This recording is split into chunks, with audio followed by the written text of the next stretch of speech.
उत्तर प्रदेश समेत पूरे देश भर के बेसिक शिक्षा विभाग में होने वाली प्राथमिक स्तर की शिक्षक भर्ती में बीएड की पात्रता पर इसी माह अंतिम रूप से फैसला माननीय सुप्रीम कोर्ट से होना प्रस्तावित हो सकता है। साथ ही उत्तर प्रदेश में जो यूपी टेट में बीएड अभ्यर्थियों के एलिजिबिलिटी को चैलेंज किया गया है उसमें बात करेंगे। और अगर मान लीजिए इन केस माननीय सुप्रीम कोर्ट के द्वारा फैसला बीएड के विपक्ष में आता है तो क्या वाकई में उत्तर प्रदेश में भी बीएड अभ्यर्थियों को प्राथमिक से बाहर कर दिया जाएगा?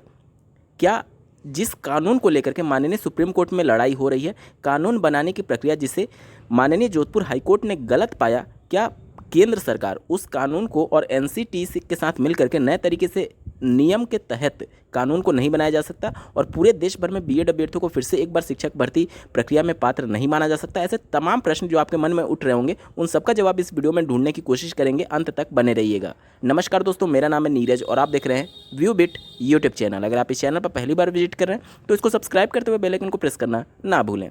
सबसे पहले बात करेंगे यूपी के संदर्भ में, क्योंकि यहाँ से यूपी टेट में बीएड अभ्यर्थियों के एलिजिबिलिटी को चैलेंज किया गया है। वो चूंकि मामला माननीय जोधपुर हाईकोर्ट के फैसले के आधार पर किया गया था। अब इस केस की जो अगली सुनवाई होने वाली है वो 18 अप्रैल 2022 को होने वाली है। लेकिन इस केस में आपको कुछ ज़्यादा देखने को नहीं मिलेगा, क्योंकि जिस प्रकार से माननीय सुप्रीम कोर्ट में मामला विचाराधीन है बीएड अभ्यर्थियों के प्राथमिक शिक्षक भर्ती में एलिजिबिलिटी को लेकर के, तो माननीय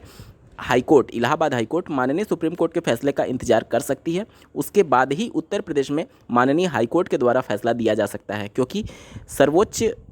अदालत के द्वारा जो फैसला होगा वह सभी राज्य की माननीय हाईकोर्ट मानने के लिए बाध्य होंगे। बीएड अभ्यर्थियों के विपक्ष में माननीय जोधपुर हाईकोर्ट के द्वारा जो फैसला दिया गया था, बहुत से राज्यों के अभ्यर्थियों के द्वारा ये आरोप लगाया जाता है कि वहाँ पर चूंकि कांग्रेस की सरकार है राजस्थान में और केंद्र की बीजेपी की सरकार एक दूसरे से आपस में लड़ रहे हैं, मतलब कि राजस्थान में कांग्रेस और केंद्र में बीजेपी, और इसी के वजह से राजस्थान में बीएड अभ्यर्थियों के विपक्ष में फैसला आया है। हालांकि मैं इस बात से बिल्कुल भी इत्तेफाक नहीं रखता हूं, क्योंकि ये एक कानूनी प्रक्रिया थी और माननीय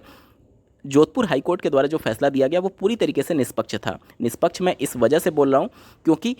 जो फैसला दिया गया है उसमें कई ऐसे टेक्निकल पॉइंट्स बताए गए हैं जिसके आधार पर यह सिद्ध होता है कि जो एनसीटी ने 28 जून 2018 का कानून रद्द किया गया है, उनके द्वारा जो बनाया गया कानून को रद्द किया है, वो कानून बनाने की प्रक्रिया को माननीय जोधपुर हाईकोर्ट ने गलत पाया है। अब कौन से पॉइंट्स थे जिसकी वजह से कानून बनाने की प्रक्रिया गलत है, इसके बारे में बात कर लेते हैं। माननीय जोधपुर हाईकोर्ट के द्वारा जो फैसला दिया गया वह आरटी एक्ट 2009 जो कि एक कानून है एग्जिस्टेंस में, उसके महत्वपूर्ण धारा 23 के उपधारा 1 और 2 को आधार बनाते हुए दिया गया। आप स्क्रीन पर सबसे पहले आरटी एक्ट 2009 के धारा 23 के दोनों उपधारा को पढ़ लीजिए। यहाँ पर मेंशन किया गया पहला पॉइंट, कोई व्यक्ति जिसके द्वारा केंद्रीय सरकार द्वारा अधिसूचना द्वारा प्राधिकृत किसी शिक्षा प्राधिकारी द्वारा यथा अधिकथित न्यूनतम आहर्ताएँ हैं शिक्षा के रूप में नियुक्ति के लिए पात्र होगा। यहाँ पर देखिए, केंद्रीय सरकार ने जिसको ऑथराइज्ड किया है शिक्षक बनने के लिए न्यूनतम शैक्षिक अर्हता निर्धारित करने के संदर्भ में, उसके द्वारा जो न्यूनतम अर्हताएं तय कर दी गई हैं वो सभी पात्र होंगे। इसमें सीधे तौर पर केंद्र सरकार एनसीटी को अधिकार प्राप्त करता है। आपको ज्ञात होगा एनसीटी प्राधिकारित की गई हैं केंद्र सरकार के द्वारा कि इनके द्वारा जो एलिजिबिलिटी तय की गई है उसके आधार पर शिक्षक बन सकते हैं। ठीक है, एनसीटी ने ही 28 जून 2018 के गजट को पास किया था और उसके बाद से पूरे देश भर में बीएड को शामिल किया गया। तो जो एनसीटी का गजट था, यानी जिसमें बीएड अभ्यर्थियों को शामिल करने का प्रावधान किया गया था, वह इस आरटी एक्ट के धारा 23 के उपधारा 1 के अनुसार उसको अधिकार देता है। लेकिन जो एनसीटी का गठन जिस कानून के अंतर्गत किया गया है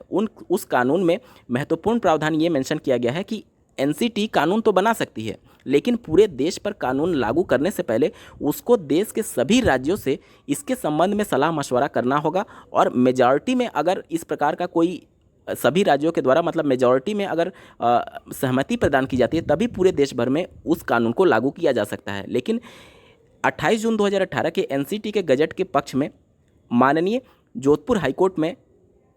एनसीटी खुद स्वीकार कर चुकी है कि इस प्रकार का कोई भी कमेटी का गठन एनसीटी ने नहीं किया था। 28 जून 2018 के गजट को जारी करने से पहले उन्होंने स्पष्ट शब्दों में ये स्वीकार कर लिया कि केंद्र सरकार से के एमएचआरडी मिनिस्ट्री से उनको एक पत्र प्राप्त हुआ था जिसमें उनके द्वारा ये आग्रह किया गया एनसीटी से, या फिर यूँ कह लें कि आदेश जारी किया गया केंद्र सरकार के द्वारा एमएचआरडी मिनिस्ट्री से कि आप बीएड अभ्यर्थियों को प्राथमिक शिक्षक भर्ती में पात्र करिए। उसी के आधार पर एनसीटी ने 28 जून 2018 के गजट को जारी कर दिया और बीएड अभ्यर्थियों को पूरे देश भर में प्राथमिक शिक्षक भर्ती के लिए पात्र मान लिया गया। ये एनसीटी खुद स्वीकार कर चुकी है माननीय जोधपुर हाईकोर्ट में। तो अब इसका जो दूसरा पॉइंट था धारा 23 के उपधारा 1 में, जो कि आरटी एक्ट 2009 के में मेंशन किया गया, आप स्क्रीन पर देख पा रहे होंगे, जहां किसी राज्य में अध्यापक शिक्षा के पाठ्यक्रम या उससे संबंधित प्रशिक्षण प्रदान करने वाली पर्याप्त संस्थाएं नहीं हैं या उपधारा 1 के अधीन अधिकथित न्यूनतम अर्हताएं रखने वाली शिक्षक पर्याप्त संख्या में नहीं है, वहां केंद्रीय सरकार यदि वह आवश्यक समझे अधिसूचना द्वारा शिक्षक के रूप में नियुक्ति के लिए अपेक्षित न्यूनतम अर्हताओं को अधिकतम 5 साल से अधिक की ऐसी अवधि के लिए शिथिल कर सकेगी। यानी कि दूसरा जो पॉइंट मेंशन किया गया है, यह केंद्र सरकार को अधिकार देता है कि अगर किसी राज्य में जो न्यूनतम अर्हता है, जैसे प्राथमिक शिक्षक भर्ती के लिए अभी तक न्यूनतम अर्हता जो डीएलएड थी, अगर उनकी संख्या पर्याप्त नहीं है तो केंद्र सरकार अधिकतम 5 साल के लिए उस राज्य में नियमों में शिथिल प्रदान कर सके। तो पहला जो पॉइंट है वह एनसीटी को अधिकार देता है किसी भी कानून को लागू करने के संदर्भ में, और जो दूसरा पॉइंट है वो केंद्र सरकार को अधिकार देता है किसी पर्टिकुलर राज्य में नियमों में ढिलाई बरतने के संदर्भ में। अब जो एनसीटी का गजट जारी हुआ, वह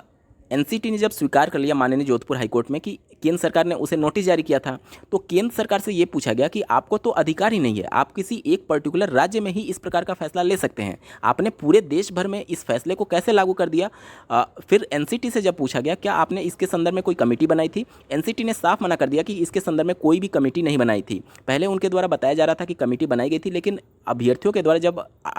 एक आरटीआई दाखिल किया गया राइट टू इन्फॉर्मेशन के अंतर्गत कि क्या वाकई में इसके संदर्भ में कोई कमेटी बनाई गई थी, तो वहाँ से ये सूचना प्राप्त हुआ कि इस संबंध में कोई कमेटी नहीं बनाई गई। और इसी आरटीआई के इन्फॉर्मेशन को माननीय जोधपुर हाईकोर्ट में जो डीएलएड के अभ्यर्थी थे उनके वकीलों के द्वारा पेश कर दिया गया। तो वहाँ पर पूरा साफ हो गया कि एनसीटी जो अभी तक सभी राज्यों में बोल रही थी कि उनके द्वारा कमेटी बनाई गई थी या इस प्रकार का मामला, तो वो पूरी तरीके से झूठ बोल रही थी। अब उसके बाद से जब चीज़ें स्पष्ट हो गई तो केंद्र सरकार को तो कोई अधिकार ही नहीं है, क्योंकि उनके द्वारा जो धारा 23 के उपधारा 2 में मेंशन किया गया है वह किसी पर्टिकुलर एक राज्य में उनके पास अधिकार है कि नियमों में परिवर्तन कर सकते हैं। अगर पूरे देश भर के सभी राज्यों में इस प्रकार का कोई परिवर्तन करने का केंद्र सरकार के पास अधिकार ही नहीं है, और केंद्र सरकार ने आदेश जारी किया था, तो जो आदेश उनके द्वारा जारी किया गया एमएचआरडी मिनिस्ट्री द्वारा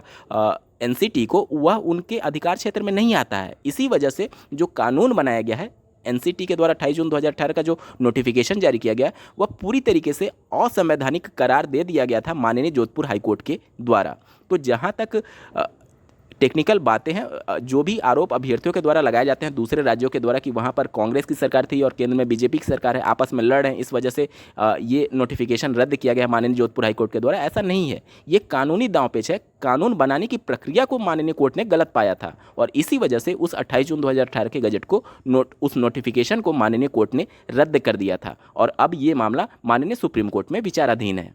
बहुत से अभ्यर्थियों के मन में ये प्रश्न आ रहा होगा कि क्या केंद्र सरकार और एनसीटी मिल करके जो कानून गलत तरीके से बनाई गई है इसको रद्द करके फिर से नए सिरे से इस प्रकार का कोई कानून नहीं ला सकते हैं? बिल्कुल ला सकते हैं, इसमें कोई भी परेशानी नहीं होगी, लेकिन फिर से नियमों के अंतर्गत ही आपको कानून लाना होगा। आप केंद्र सरकार या फिर एनसीटी की तरफ से अगर कोई इस प्रकार का प्रावधान करने जा रहे हैं तो नियमों के अंतर्गत करना होगा। नियम ये हो सकता है कि एनसीटी सभी राज्यों से सलाह मशवरा करें। आप देख रहे होंगे कई राज्यों के द्वारा बीएड अभ्यर्थियों को प्राथमिक में शामिल नहीं किया जा रहा है, तो वो राज्य सरकार जब अभी खिलाफ हैं, तो जब इस प्रकार का कोई उनसे सलाह मशवरा किया जाएगा एनसीटी के द्वारा तो वो मना कर देंगे। तो जब तक मेजॉरिटी नहीं रहेगी तब तक इस प्रकार का कोई फैसला एनसीटी चाह कर भी इस प्रकार का कानून पूरे देश पर नहीं थोप सकती, जब माननीय जोधपुर हाईकोर्ट ने फैसला दे दिया है। और इसके अलावा एनसीटी के खुद अपने एक्ट में ये मेंशन किया गया कि आपको सभी राज्यों से सलाह मशवरा करना होगा। तो अब जो कि एक बार ये कानून बनाने की प्रक्रिया माननीय जोधपुर हाईकोर्ट ने गलत पा लिया है, तो अब इस प्रकार का कोई भी गलत तरीके से कानून एनसीटी नहीं बना पाएगी, क्योंकि पहले ही इस पर फैसला हो चुका है। तो अब नियमों के अंतर्गत सभी राज्यों से अगर सलाह मशवरा करके अगर कोई कानून बनाया जाता है बीएड अभ्यर्थियों के प्राथमिक में एलिजिबिलिटी को लेकर के, तभी कुछ ऐसा हो सकता है। अन्यथा की कंडीशन में अब केंद्र सरकार और एनसीटी आपस में मिल करके इस प्रकार का कोई कानून नहीं बना सकती। अगर बनाना होगा तो नियमों के अंतर्गत ही बनाना होगा, अन्यथा फिर इस प्रकार का मामला कोर्ट में जाएगा।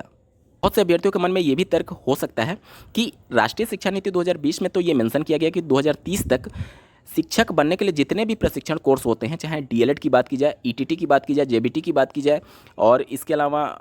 बीएलएड की बात की जाए, डीएड की बात की जाए, ये सभी कोर्सेज बन करके एकमात्र कोर्स बीएड ही होगा जिसके माध्यम से शिक्षक बना जा सकता है। तो भविष्य में जब बीएड ही एकमात्र कोर्स होगा तो फिर बीएड अभ्यर्थियों को प्राथमिक में भविष्य में शामिल किया ही जाएगा। तो अभी से ये सब इतने एक तरीके से दांव पेच क्यों चल रहे हैं? और जब बीएड को भविष्य में पात्र मानना ही है तो अभी से क्यों नहीं मान लिया जाए? देखिए, वर्ष 2023 के बाद से जो बीएड ही एकमात्र कोर्स होगा वो बिल्कुल सही है, राष्ट्रीय शिक्षा नीति 2020 में मेंशन किया गया है। लेकिन इसके अंतर्गत कुछ महत्वपूर्ण प्रावधान किए जा रहे हैं, आपको इसको समझना होगा और आप इससे इनकार भी नहीं कर सकते। आप लोग देख रहे होंगे एनसीटी के द्वारा लगातार जो बीएड के कोर्स हैं, चाहे 2 वर्षीय कोर्स हो, चाहे 4 वर्षीय जो इंटीग्रेटेड कोर्स हो, या फिर 1 वर्षीय जो पीजी के बेस पर कोर्स शुरू होने वाला है, सबके कोर्सेज को फिर से रीडिजाइन किया जा रहा है, उनके सिलेबस को फिर से डिजाइन किया जा रहा है। यानी कि अभी जो 2 वर्षीय बीएड कोर्स के संबंधित बीएड अभ्यर्थियों को नियुक्ति के बाद 2 साल के अंदर 6 माह का जो ब्रिज कोर्स करना होता है वो उनके सिलेबस में पहले से इंक्लूडेड होगा। और वो सभी चीज़ें 2030 के बाद से जब बीएड ही एकमात्र कोर्स होगा तो उसमें वो सभी चीज़ें इंक्लूडेड होंगी उनके सिलेबस में कि बीएड का अभ्यर्थी प्राइमरी के लिए भी एलिजिबल हो सकता है और अपर प्राइमरी और साथ ही साथ टीजीटी के लिए भी एलिजिबल हो सकता है। तो वो सभी चीज़ें सिलेबस में बदलाव करने के बाद होंगी। अभी का जो बीएड चल रहा है वर्तमान शैक्षिक सत्र में या फिर अभी से 2-4 साल तक अभी चलता रहेगा, तो इन सभी अभ्यर्थियों को तो 2 साल के अंदर 6 माह का ब्रिज कोर्स करना अनिवार्य होगा ही होगा। देखिए, जो राष्ट्रीय शिक्षा नीति 2020 में बातें मेंशन की गई हैं कि बीएड ही एकमात्र कोर्स होगा, तो उनके सिलेबस में और उनके पाठ्यक्रम में बदलाव करने के बाद ही एकमात्र कोर्स बनाया जा सकता है। अन्यथा की कंडीशन में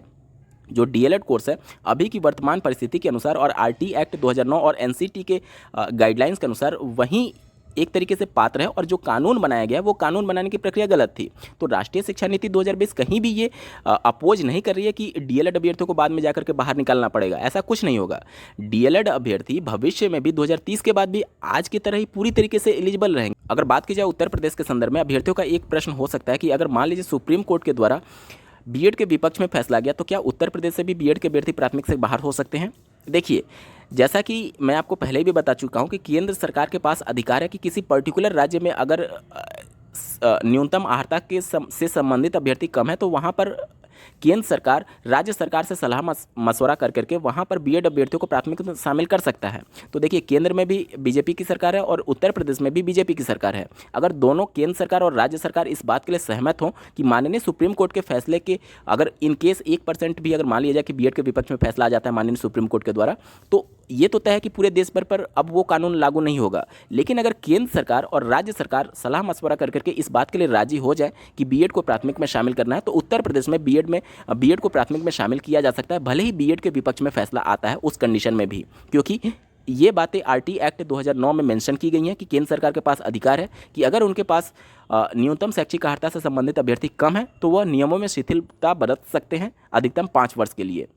लेकिन यहाँ पर मैं ये बात जरूर मेंशन करना चाहूँगा कि 2011 की जो वैकेंसी आई थी 72,825, उसमें बीएड अभ्यर्थियों को शामिल किया गया था। और उसके बाद से ये सभी चीज़ें फिर से माननीय कोर्ट में अगर जाती हैं तो ये सभी चीज़ें फिर से देखना होगा कि उसके बाद की अन्य वैकेंसीज में यानी कितने साल तक बीएड अभ्यर्थियों को पात्र माना गया था, क्योंकि अधिकतम 5 वर्ष का ही प्रावधान आरटी एक्ट 2009 में किया गया है। तो अगर उस समय का 5 वर्ष का टेन्योर पूरा हो गया होगा तो भविष्य में उनकी पात्रता पर भी सवाल चिन्ह उठेंगे। अगर भले ही केंद्र में बीजेपी और राज्य में बीजेपी की सरकार, अगर वो चाहकर भी अगर इस प्रकार का कुछ करना चाहेंगे तो निश्चित तौर पर ये मामले फिर कोर्ट जाएंगे, क्योंकि आरटी एक्ट को कोई भी नकार नहीं सकता, कोई भी राज्य सरकार या फिर केंद्र सरकार नकार नहीं सकती, क्योंकि उसमें क्लियर मेंशन किया गया कि अधिकतम 5 वर्ष के लिए ही नियमों में बदलाव किए जा सकते हैं। उम्मीद करता हूं आप सभी के डाउट काफ़ी हद तक क्लियर हुए होंगे। इस वीडियो को देखने के लिए आपका बहुत बहुत धन्यवाद। भगवान करे आपका दिन शुभ हो।